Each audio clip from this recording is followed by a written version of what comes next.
Hey friends, I am about to head over to the Dollar General with a grocery budget of $15 for the entire week. If you've seen me do one of these weekly budget videos before, you know what I'm about and why I do them. If you're new, welcome. I do these videos not to say that the Dollar General or whatever store I'm doing is the best value. It's more about exploring the places that people may have to, for whatever reason, limit themselves to buy their groceries, and with really limited budgets. As always, if you yourself are food insecure or struggling to feed your family, always remember to check out the resources around you, seek help from neighbors, whatever you gotta do. No shame in asking for help. All right, let's go see what they got. The Dollar General I stopped at had a very small refrigerated section. I've seen frozen veggies at Dollar General stores before, but this one didn't seem to have any. They had things like milk, eggs, and ground beef, but most of it was very expensive. I found that most items that carried the Clover Valley branding to generally be a good price, but that a lot of the shelf space was taken up by much more expensive brand name items. They generally did have most staple items though, and here's what I got. I scanned everything into the app so you can see the pricing. I got a can of Campbell's soup, some peanut butter, condensed cream of chicken soup, instant mashed potatoes, cans of carrots, peas, tomatoes, and mixed veggies, canned tuna, cheese, dried beans, mac and cheese, and flour. I went into this with a little bit less of a plan than I sometimes do. I have a few ideas in general of what I want to do with these things, but I'm overall still kind of putting it together. I did also select for myself a small array of seasonings and oil that I'm going to allow myself to use. Just salt, pepper, and garlic, a couple of spice blends, hot sauce, soy sauce, and just a very basic cooking oil. These are the only ingredients that I already own that I plan to use, and my goal in selecting these is that these should be things that only add flavor to the dishes, not things that are like make or break for the creation of the dish. To start off the week, I'm gonna do a little Sunday night prep that's gonna make my life easier. So we're having a pasta making night. I'm adding 4 cups of flour to a bowl. And you can see it was a small portion of my bag. And I have a cup of water here. Give that a good mixing, and we'll see if I need to add in some more water. All right, I've got this well mixed and the dough is still very, very shaggy. So I'll add some more water, probably 1/8 of a cup or so at a time. If you hear my cat whining, it's because since I'm in the kitchen, he's confused about the time. He wants to be fed, but he still has another 20 minutes. Add another splash. I've been kneading this for about 2 minutes. I did not add any additional water, so in total it was 4 cups of flour and 1 1/4 cups of water. I'm going to knead this for another 2 to 3 minutes, and I'll show you what it looks like then. You can see my dough has changed quite a bit. It's very smooth, just slightly tacky. I know, but you gotta wait. I'm going to let this dough rest for 30 minutes covered. And I can start working with it, and the cat will have been fed, so he will not be whining anymore. Are you happy now, kitty? Is it good?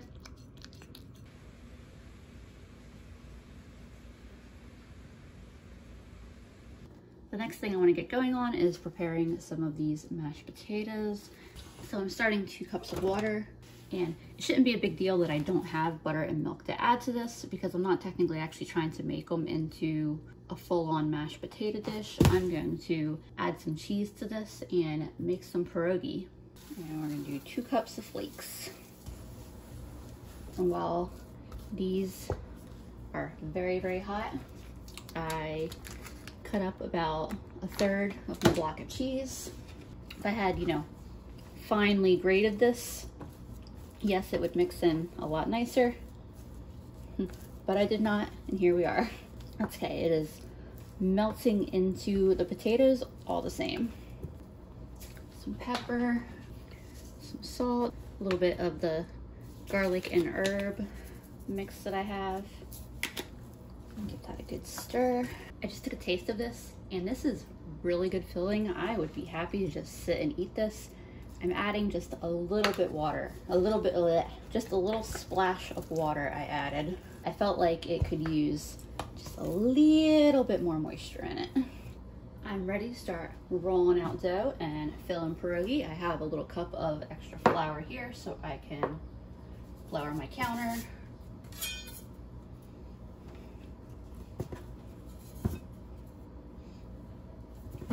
I'm gonna work with relatively small portions just because it goes easier on my counter.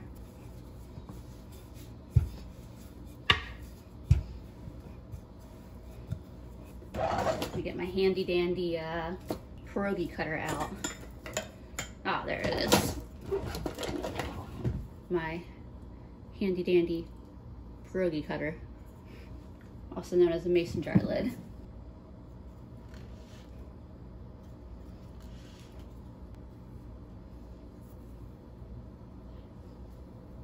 I also have a pan sprinkled with flour off to the side for me to place my finished pierogi on.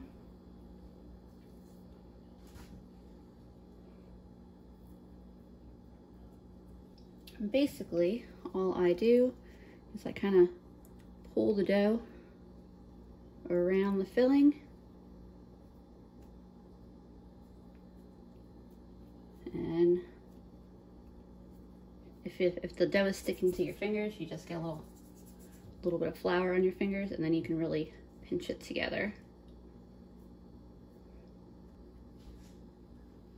See how nice that is? And I'll just set that to the side until I'm ready to either cook it or freeze it.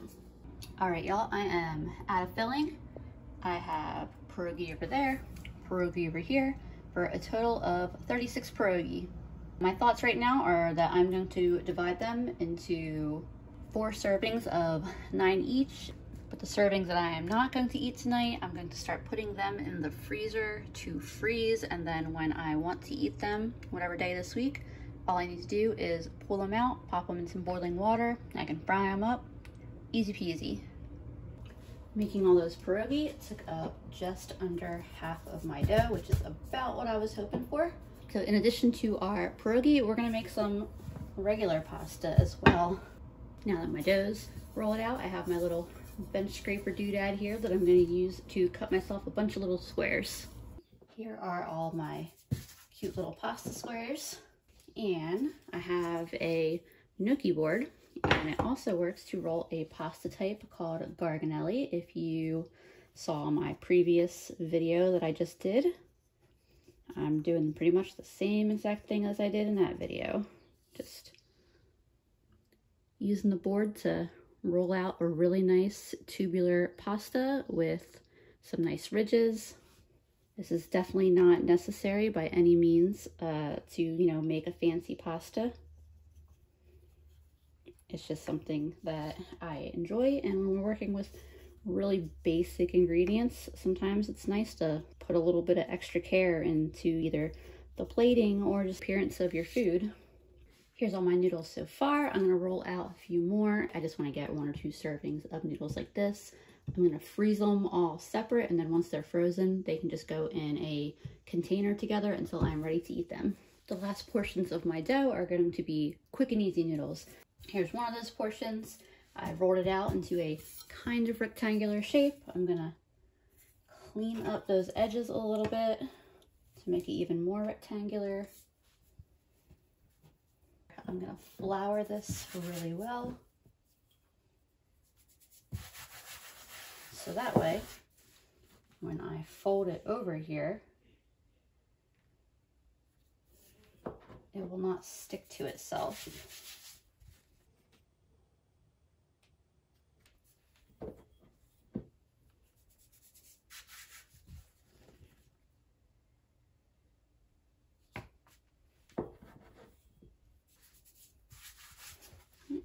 And then just taking my little cutter here and cutting into the size noodles I want. You can make them wider, you can make them skinnier. See, that one on the end's a little more misshapen, but the rest of these are pretty even. So there's some nice quick noodles that's significantly faster than anything else I've done tonight. I'm just cutting them roughly in half because that's my preference. So I'm going to cover everything, make sure that they're really well floured.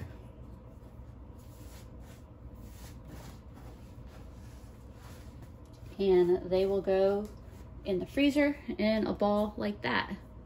The ball will get taken out, put in the boiling water because of all the flour that we've got coating them. Once it's in the water, they will separate.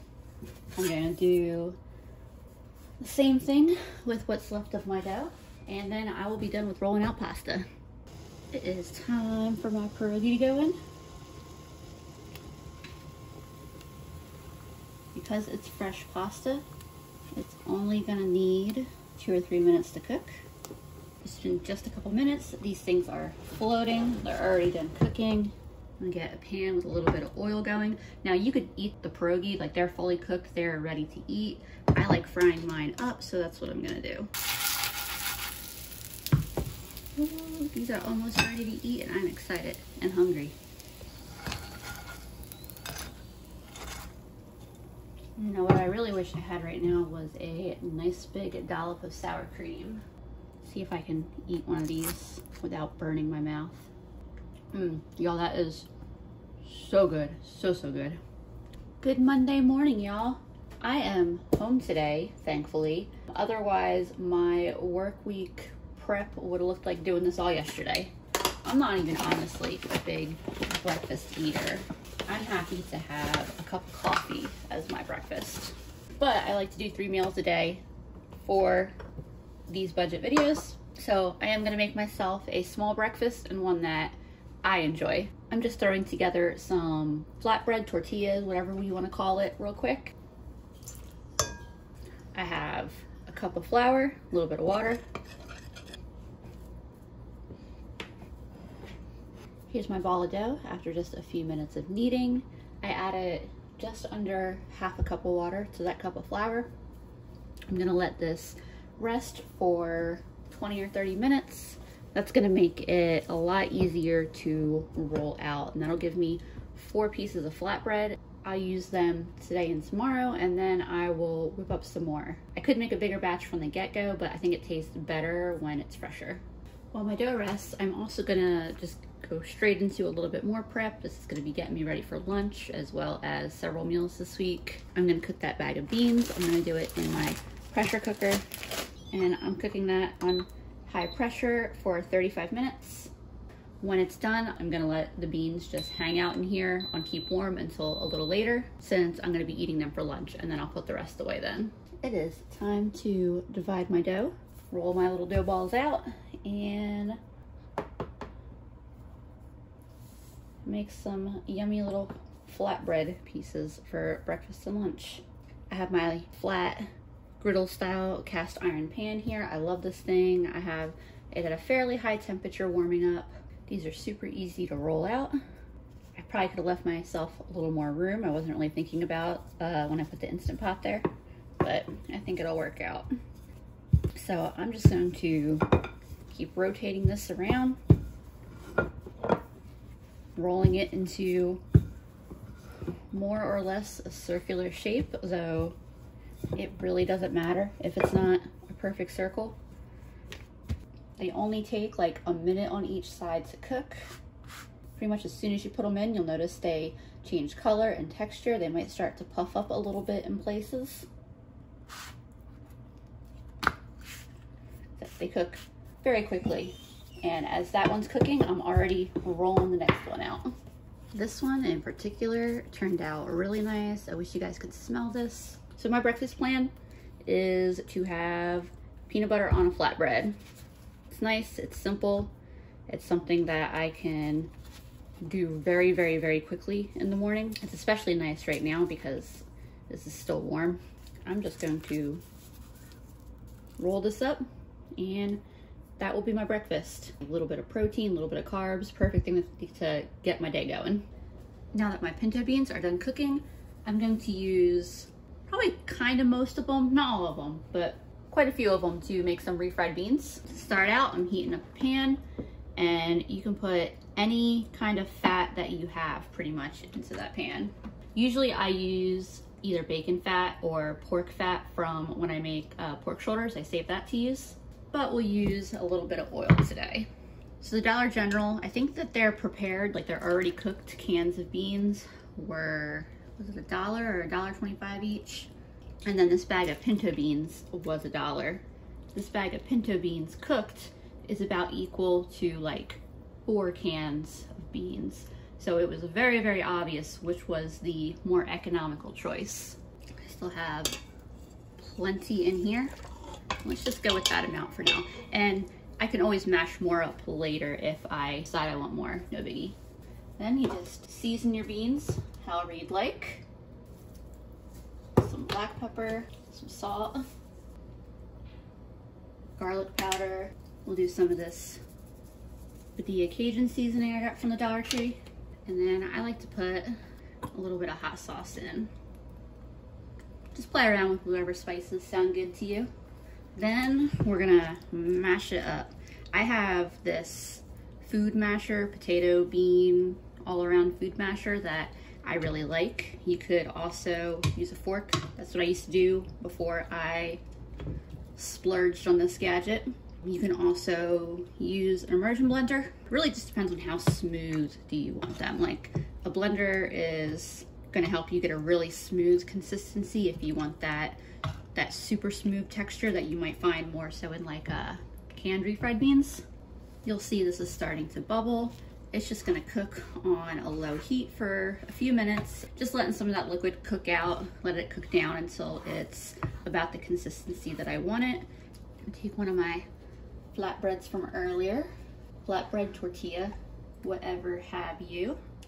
Load it up with some beans, get some cheese in there, and just let that heat up long enough for the cheese to melt in there. You see I got distracted and I left this one on the burner just a little bit too long.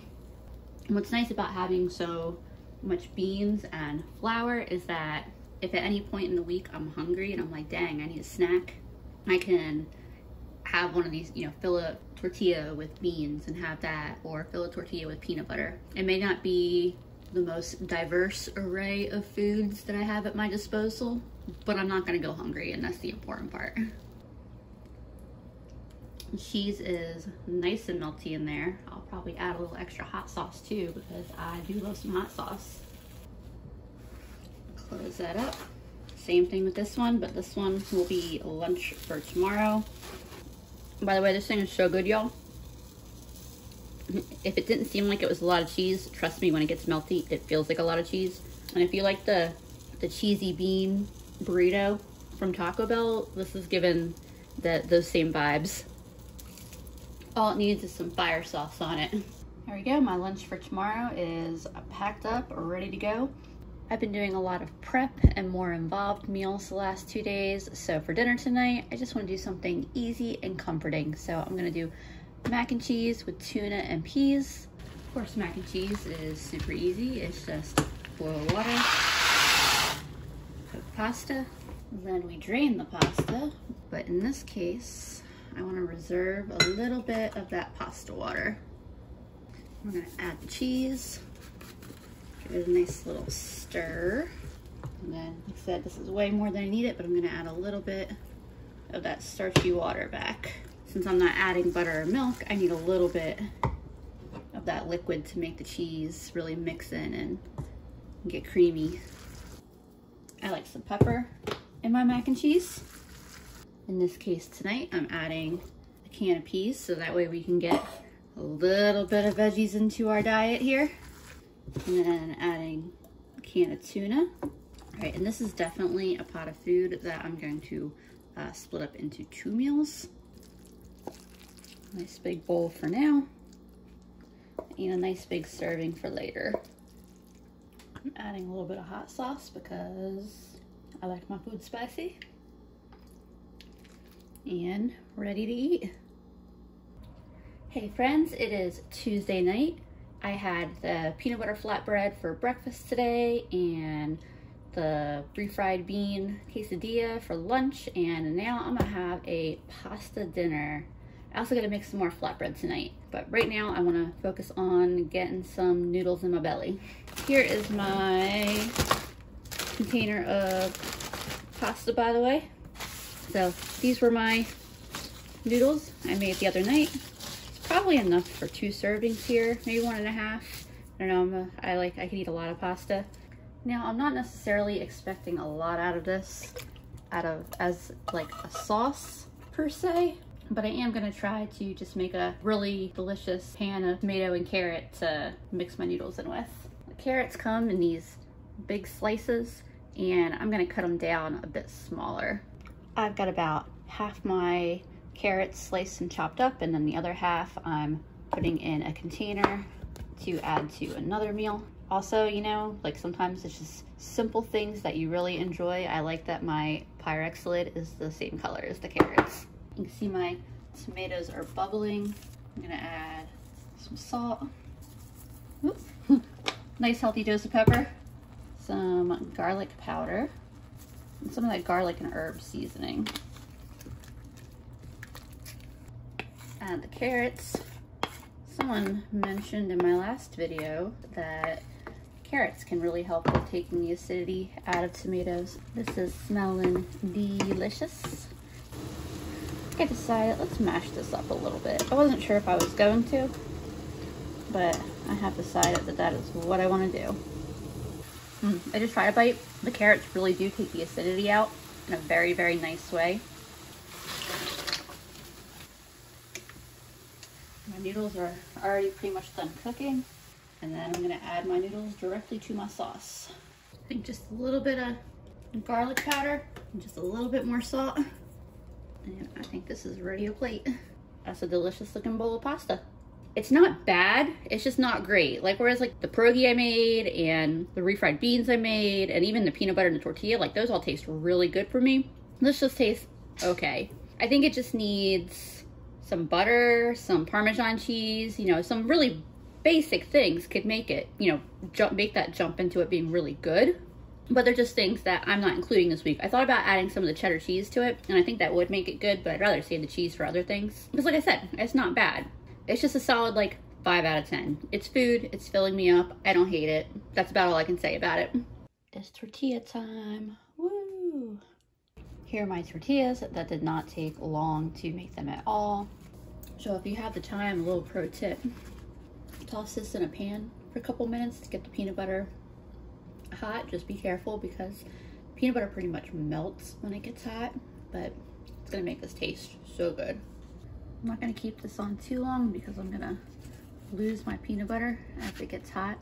But I was just thinking if you had some fresh fruit, a banana in this would be like life-changing for the start of your day. That would be amazing. It gets a little bit messy when it's heated up, so definitely don't heat one of these up and then try to run directly out to your car. We are gonna try to make some gnocchi tonight. So to get started on that, I'm gonna use a cup of mashed potato flakes, and I'm gonna add that 1 cup of potato flakes to 1 cup of boiling water. All right, this is completely cooled down. Let's see, I think I'll start by mixing some of the flour directly in. I'm gonna immediately make a mess with all this flour, but at least I'm wearing a white shirt for once, which is very rare because I don't keep white outfits white for very long. I always manage to spill something. I'm just gonna keep adding flour and gently folding it in, aiming to get something of a dough that is easy to work with, not too sticky, but not too dry. I feel like that's what we always say about dough. It's like you want them to be just the right consistency, not too dry, not too sticky. It's hard to describe. I feel like it's something that you just start to get the hang of like the more you make different kinds of dough. I think I have my dough where I want it. It's nice, it's soft, it does have that pillowy feel. And I tested a little bit out, rolling it out. I think it's gonna work good. And you can put your finished gnocchi on a floured pan or a piece of parchment paper or something, I'm going to cook them as I make them. I've just started a pot of water boiling. I've sectioned out some of my dough here, rolled this out to be as evenly sized tube as I can get. And then I just cut these into cute little gnocchi pillow shapes. I don't know why I've been using the word cute so often lately to describe food. I don't think it's something I normally do, so I'm not really sure where I picked that up. But I mean, come on. And then you can cook the gnocchi just like this. You don't have to do any fancy shaping or anything. You can use a fork, the back of a fork, to give it those ridges that they're known for. Or, like I said, I've got my fancy little gnocchi board here that I'm in love with, so I'm gonna try it out.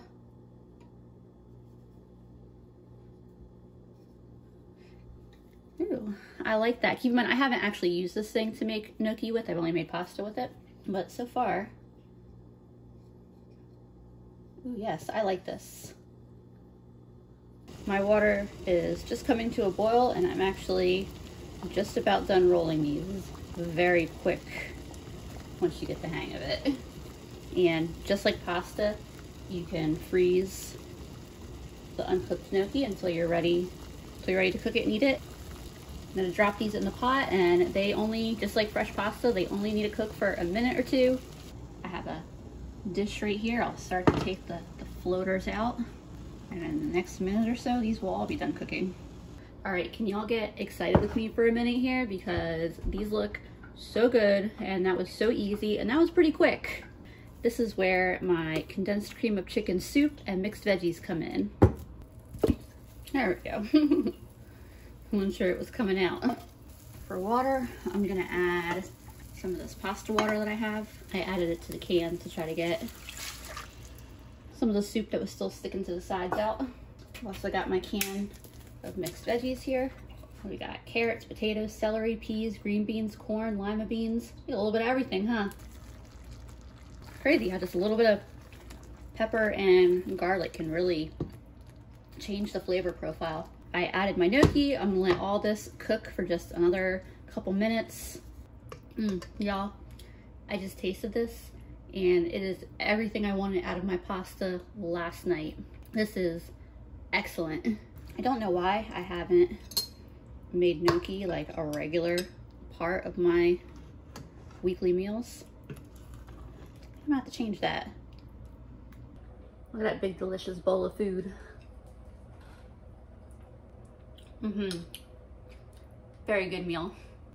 Hey friends, it is Thursday night, and because I have been taking like the second portions or the leftovers, essentially, however you want to phrase it, of the dinners I've been cooking for lunches, I am going to make myself a nice hefty refried bean quesadilla for dinner tonight. I already heated up a portion of my beans and mixed the cheese in with it.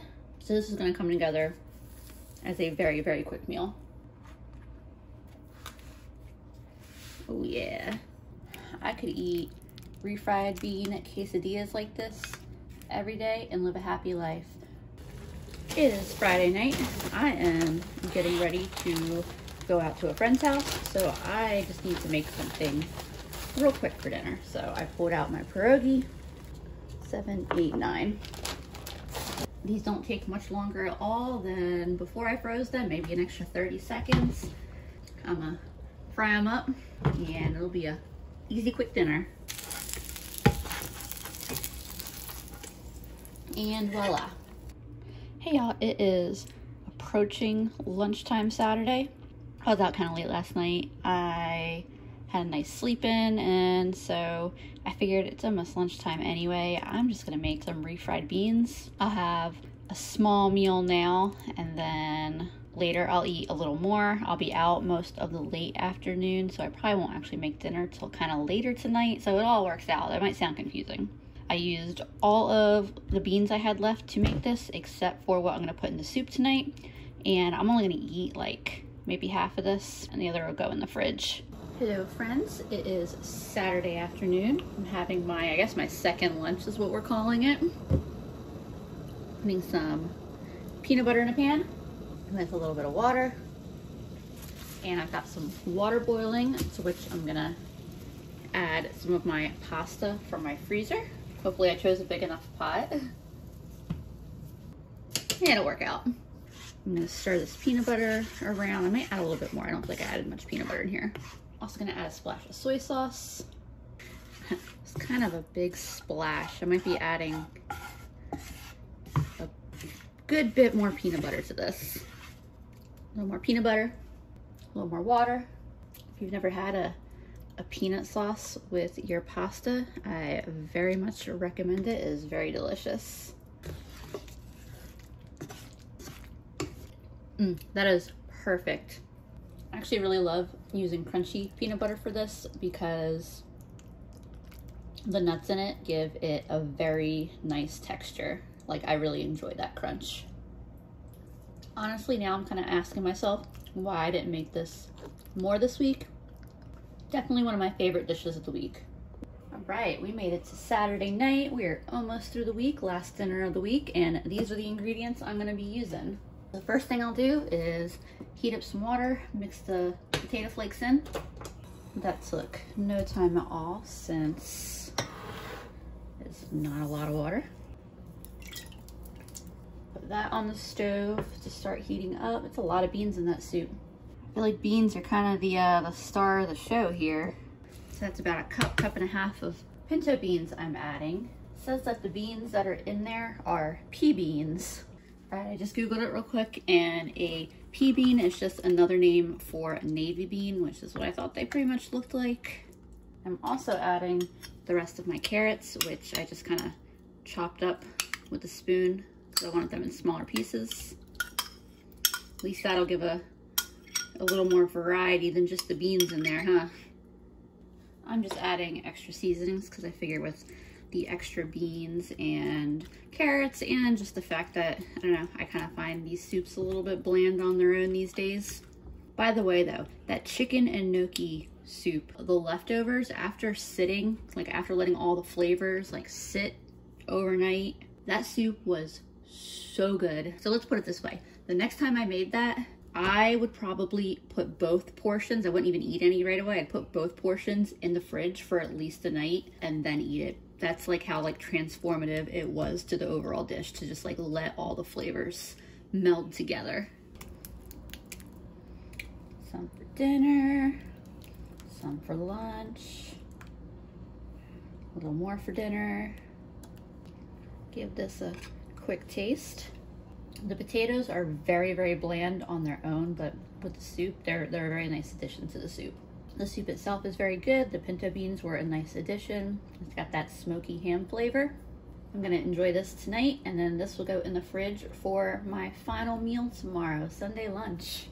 I'm back for one more quick addition for tonight. I still have some cheese left, and I thought that putting some cheese on top of this would be really delicious. And it is.